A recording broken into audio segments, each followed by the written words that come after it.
kita lihat ya market hari ini sebetulnya cukup ramai ya. Ada beberapa sentimen baik dari domestik maupun juga internasional. Dari domestik berkaitan dengan rilis data pertumbuhan ekonomi kuartal ketiga 5,04%. Ini cukup solid ya, bahkan lebih tinggi ketimbang prediksi dan juga konsensus yang dihimpun oleh CNBC Indonesia. Kemudian juga secara global ini cukup menarik ya dengan pernyataan dari Presiden Amerika Serikat Donald Trump melarang penjualan chip untuk AI di luar Amerika Serikat. Ini langsung marketnya merah. Betul, semua ya secara regional begitu ya, saham-saham di Korea Selatan kemudian juga Jepang ini juga terkoreksi cukup dalam. Nah, seperti apa sebetulnya Anda melihat dinamika yang ada saat ini dan seberapa kuat sentimen pertumbuhan ekonomi Indonesia kita ini bisa memboost pergerakan indeks harga saham gabungan hari ini? Ya, kalau saya melihat booster daripada hasil rilis laporan pertumbuhan di PDB di kuartal 3 itu cukup positif gitu ya. Karena kalau kita lihat sepanjang perdagangan dari pagi tadi dibuka, indeks kita kan sempat melemah gitu ya seiring dengan perjalanan perdagangan. Namun sampai berakhir di sesi 1 ternyata rupiah IHSG kita bisa ditutup di zona positif gitu ya, 0,2 sekitar 0,2 di zona hijau di sesi 1, dan saya melihat memang hasil daripada laporan pertumbuhan yang masih cukup solid di 5% walaupun di bawah daripada pertumbuhan di kuartal 2, dan meskipun tumbuhnya ini sedikit melambat dibandingkan kuartal 2, namun itu kan hal yang wajar gitu.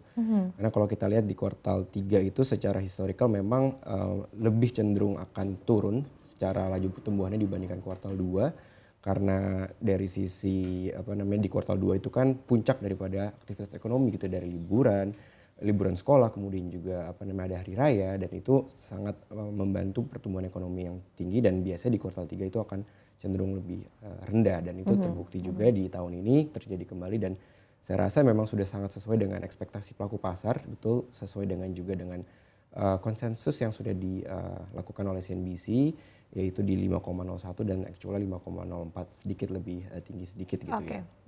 Jadi secara keseluruhan memang cukup solid, dan saya rasa dengan kinerja tersebut indeks kita yang cukup positif juga, artinya pasar ini menyambut cukup baik terhadap laporan PDB kita, walaupun emiten perbankan yang biasanya menopang kali ini justru masih cukup loyo gitu kalau saya melihat di sesi 1. Oke, apakah artinya para pelaku pasar juga sudah mulai optimis begitu ya bahwa berbagai sentimen yang ada seperti misalnya stimulus fiskal yang digelontorkan oleh pemerintah, kemudian juga kebijakan moneter begitu ya dengan pemangkasan suku bunga yang sudah dilakukan oleh Bank Indonesia sejak awal tahun, ini artinya memang sudah mulai terlihat kepada pelaju ataupun juga roda perekonomian?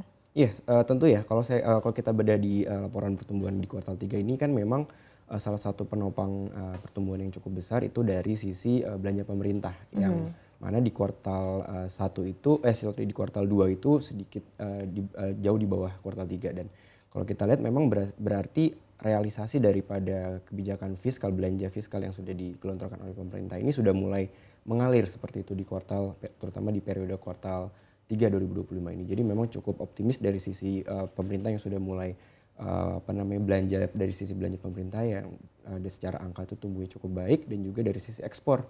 Kalau kita melihat memang ekspor yang selama di periode kuartal 3 ini cukup baik dari sisi pertumbuhannya, tentu itu juga menopang dari sisi untuk pertumbuhan ekonomi kita. Dan kalau saya melihat untuk sentimen lain seperti misalkan kita lihat dari sisi market hari ini kan akan menunggu dari MSCI gitu ya.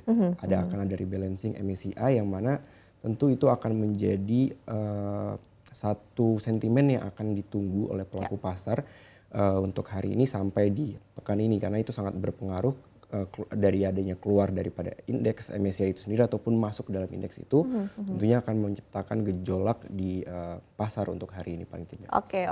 Impact dari MSCI sendiri akan seperti apa prediksi Anda begitu ya dengan nanti yang akan disampaikan ataupun juga informasi yang akan didapatkan oleh para pelaku pasar ini akan berdampak seperti apa? Iya, kalau saya melihat volatilitas itu sudah mulai terlihat dari beberapa emiten yang diduga atau diproyeksikan akan masuk dan juga akan keluar daripada indeks MSCI gitu ya di rebalancing hari ini.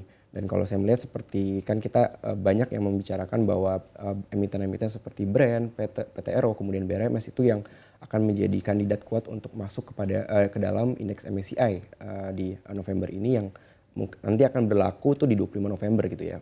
Rebalancingnya hari ini tapi berlakunya di 25 November. Dan kalau kita melihat pergerakan emiten-emiten tersebut itu cukup positif di hari ini dan itu juga menjadi salah satu yang menopang kenaikan indeks kita hari ini dengan kontribusi indeks poin yang cukup besar. Kita lihat Brent, BRMS dan beberapa emiten lainnya. Jadi saya melihat hal tersebut cukup positif daripada adanya rebalancing nanti terhadap emiten-emiten yang sudah diproyeksikan akan masuk. Cuman kita mesti cermati kembali apakah betul akan masuk atau tidak. Gitu. Oke, ini artinya